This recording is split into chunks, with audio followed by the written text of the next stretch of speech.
s'invite à l'école. En direct de Hauteville, notre correspondant Julien. Oui, Fiona. Durant 4 mois, le syndicat de la viande entend multiplier les opérations de com dans les cantines, sous couvert de pédagogie.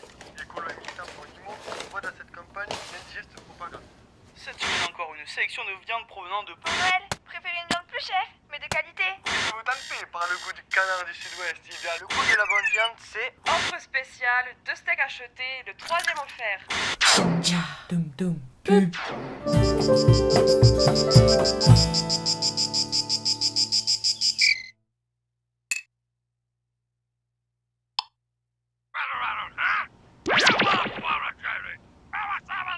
Allô, police?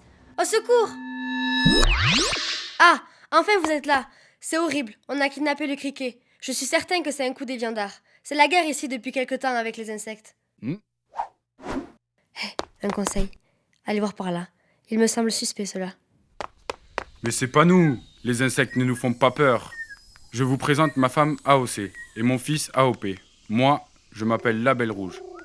Nous garantissons aux consommateurs l'origine, la qualité supérieure de la viande et le respect de l'environnement. Pourquoi aurais-je kidnappé Monsieur Criquet? D'autant qu'on attend un petit nouveau dans la famille. Il va attester de l'éthique, à savoir des bonnes conditions d'élevage et d'abattage. Allez plutôt voir en face. Au niveau de la sécurité alimentaire, ça craint.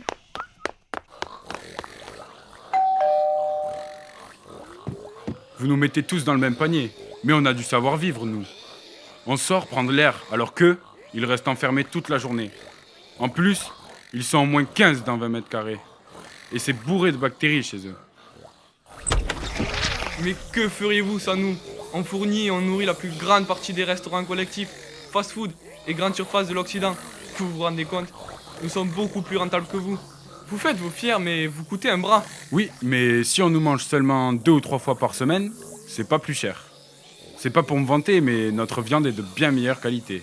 On est propre et on mange équilibré. Eux, là-bas, ils nourrissent peut-être le monde entier, mais ils sont bourrés d'hormones et d'antibiotiques.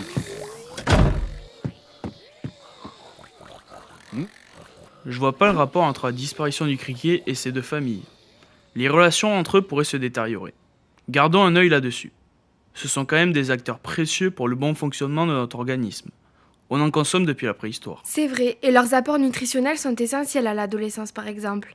Grâce à eux, on a du fer, des vitamines, des protéines, des matières grasses, des vitamines A et B en quantité suffisante, et surtout la vitamine B12 qui est difficile à se procurer ailleurs. Eh oh, savez-vous qu'à la préhistoire, les hommes mangeaient des insectes? Et qu'aujourd'hui, de nombreuses populations en consomment encore?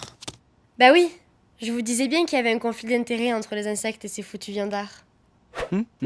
Mais oui, les porcs ont peur que les insectes leur piquent leur business. Allez voir l'autre voisine, la terre-mère. Elle fourçonnait dans toutes les affaires de l'immeuble. Mais j'ai rien fait. Je lisais quand ça s'est passé. Par contre, je peux vous confier quelque chose. La famille Indus est LA coupable de la déforestation. Tout ça juste pour nourrir l'élevage bovin. Il est responsable à 80% de la destruction de la forêt amazonienne. Vous vous rendez compte? Non mais les frères Indus gaspillent des litres et des litres d'eau.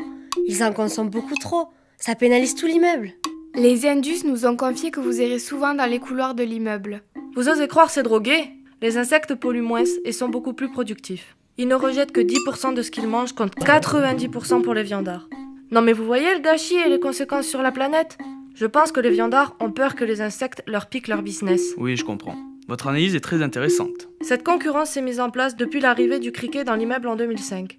Entre nous, je sais que le criquet rejette jusqu'à 100 fois moins de gaz à effet de serre que les Indus. Bon, merci madame, nous avons assez d'éléments maintenant. Au revoir.